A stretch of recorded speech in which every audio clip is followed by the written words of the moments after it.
So I'm watching this video. The guy's got a 1943 copper. Well, it's dated 1943 and it looks kind of copper. And the title on the video is $100 million penny or some darn thing. And all he does in the whole video is just wiggle the coin around, showing it off. All right. I figured I'd capitalize on that. The guy's got like 25,000 views. And I did the math. He's probably making 60, 70 bucks a month on that video. And that's all he does is just, show the coin off. 100 million. No coin has ever sold, ever, anywhere for $100 million. You get $100 million, you're talking, what? A sugar mill or some darn thing. You're not going to drop $100 million on a penny when it's probably an order of magnitude higher than the current record-holding coin. Not going to happen. So I thought I'd offer up some clickbait, because clickbait really is the template over here on YouTube. If you want to get a lot of views, if you want to get a lot of people to come and subscribe to your channel, really you need clickbait. I've tried flash giveaways. I'm still trying the big show. That goes on almost every single week. Give away all kinds of coins. We've probably given away $20,000, $25,000 worth of coins in the past, just giving them away. Gosh, we barely break 500 views. I've done coin class, and honestly, I make 29 cents on a coin class video. So those kind of just got backburnered. I take 3-4 hours to put those together, and they're just not getting viewed. Why aren't they getting viewed? Because I don't have the subscription base, right? We're not drawing in all these people that are on YouTube. They're going over to watch that $100 million coin show. Huh? What's going on? Well, a lot of people out there have some coin, maybe.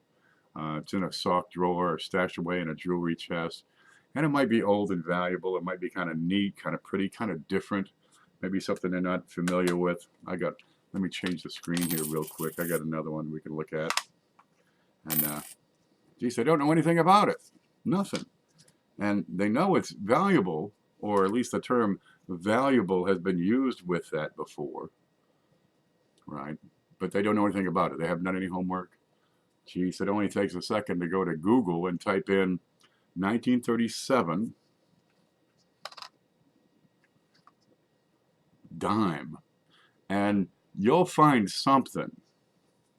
But we've got so many of these channels, so many of them, and so many of these Facebook groups putting out flawed information, insufficient information, partial information. Right? They show you a coin that's been sold for $7,000, right? It's a 1983 nickel, and you should look for it in pocket change. But they're not telling you that that's the record price for the highest graded specimen, the best known, right? And there's a population of 1.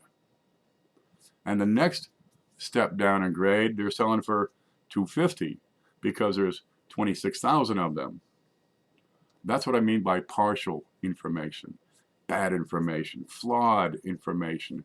It's misleading, it's misguiding. You're not doing any service to these people who are looking for good information on their coins. Really, what's this one? This is a 1937 Mercury dime. This came in from Adam Chambers. We're going to give this away in the big show. People send in coins so we can give them away. That's a real peach, let me tell you. Got a little toning up here. By the B, and this is kind of common to silver. You'll see that happen, but boy, it's a good-looking peach right there. That really is. Thought I'd show that up. Let's look at that penny again. Let me set this aside. Keep the holder with it. Here's this penny over here. What is this worth? $1 million? Well, look at it. It's a 1907. You're showing considerable wear. We have no diamonds across here. We can barely make out the letters in Liberty. This is VF at best, really.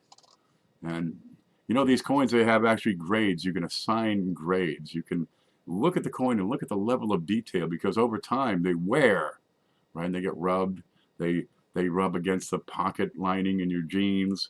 They get dropped on the floor, kicked around. They get scratches. They get bumps, right? And over time they get wear.